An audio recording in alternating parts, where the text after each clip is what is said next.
Hello guys, Willie from YouTube, and today's episode is entitled, Do We Have a Barack Obama in Canada? Now, just recently, the Green Party has elected a black woman who is also a lawyer, who is also 47 years old, 2 years younger than Barack Obama when he took a stand of a major political office. This lady's name is Annamie Paul. Now, this lady just took office of the Green Party, which is a major political party in Canada. Now, she has also been a Canadian activist and also a lawyer, same as Barack Obama, and also has 2 children like Barack Obama, and also has an interracial family.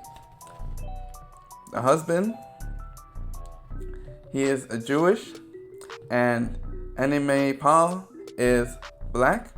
So this makes it a multiracial family. And you'll see that come up in a lot of her policies where it deals with a lot of minorities such as the Jewish community, the black community, and the indigenous community. Now, when she was running for the Green Party office, she got 50% of the vote after the 6th round.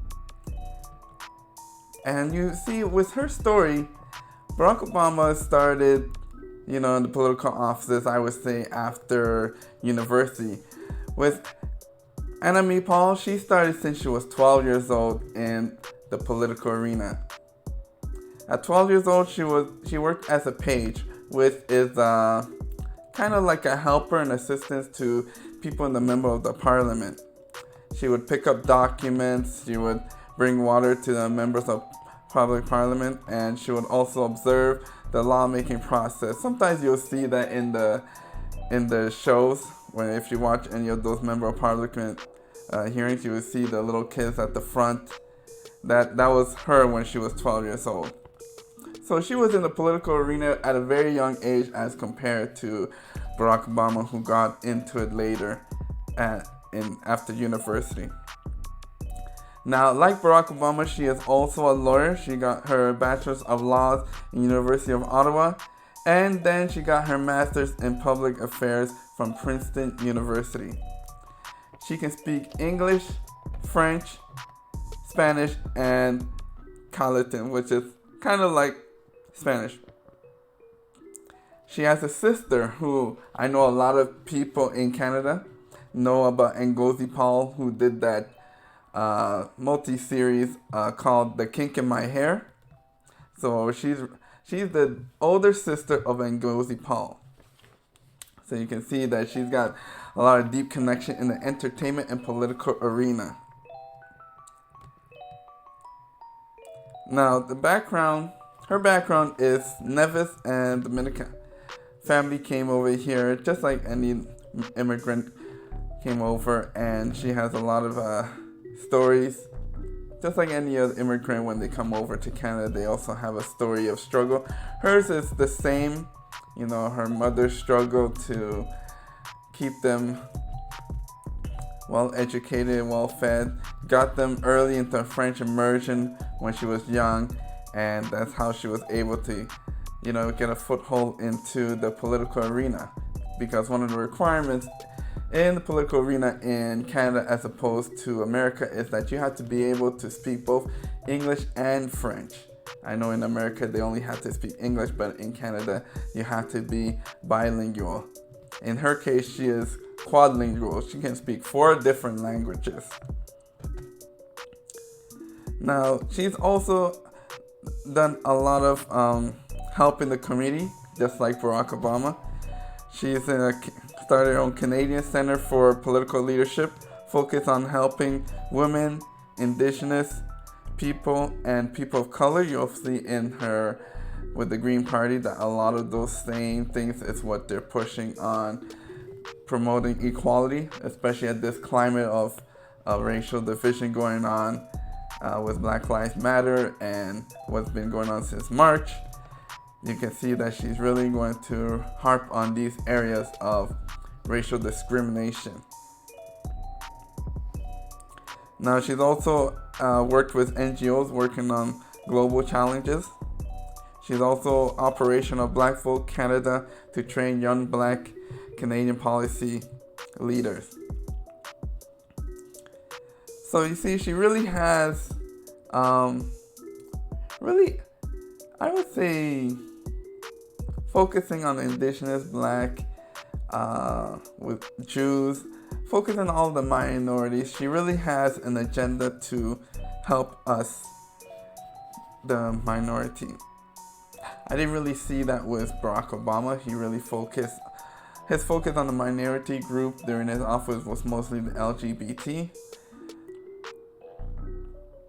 So now with the Green Party, let's look at what their policy is pushing on, and let's compare that to Barack Obama when he was running as a Democrat and his Democratic policies. The Green Party is really pushing to have a universal farmer care, especially with all the excessive fees. We don't have payment for every single drug that's out there.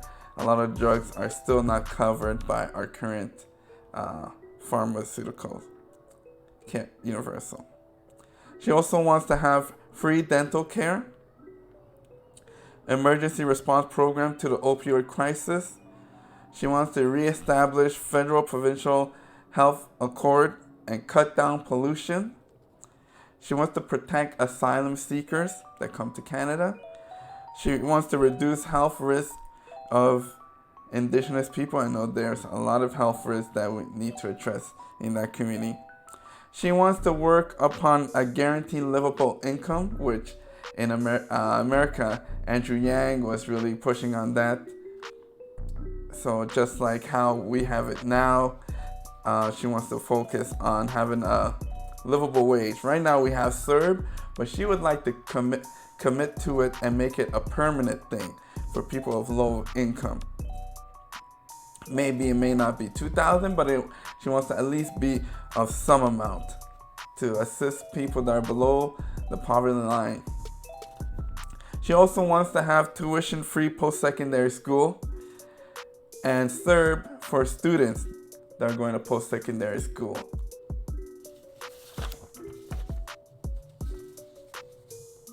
She wants to establish a fair licensing system for professional immigrants. We all heard of the story of, doctor driving a taxi cab who come from countries outside of Europe.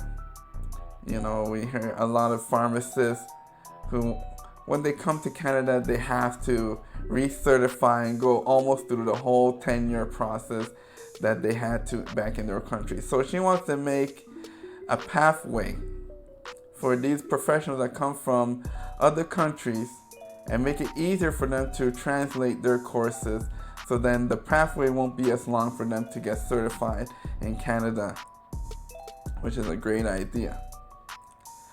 She also, which is a good idea as for me working in the healthcare field as a nurse, she wants to work with a long-term care setting and bring them under the Canada Healthcare Act, which this will make a lot of these private nursing homes will now have to switch over to being publicly run, which will increase wages for us. It will cut down on staff shortages, and it will guarantee us that we will have the adequate supplies that we need by making the Canadian government fully responsible for the long-term care funding and delivery of care. Because right now there's a competition between public and private, and you can see between the difference that with the private, they try to cut corners, which whatever they can. They want to order cheaper supplies, cheaper briefs, cheaper cleaning products. They run out of supplies. They want to pay less to the staff members. So this is going to be a great thing if she pushes for this. She also said that the long wait times to get into long-term care is also a big issue. Why do we have 40,000 or more seniors waiting to get into long-term care? She really wants to create at least 200,000 emergency 200,000 beds for the Asian population that's coming soon. We already have the baby boomers retiring, and by 2035, we need to get at least 200,000 extra more beds on top of what we have right now. And also with this police defunding the talks that's been going on, she would like to defund the police but relocate those funding to social programs in the community to act as a prevention before, a lot of the people who go along the wrong path, if they had, social workers and government programs to help them while they were young in grade school and high school, to get them back on the right path is a form of prevention, which would treat a lot with policing. She also wants to have a database tracking race-based police use of force, which is another thing that's been going on. They really want to track and see if excessive force has been used more in blacks than any other minority group.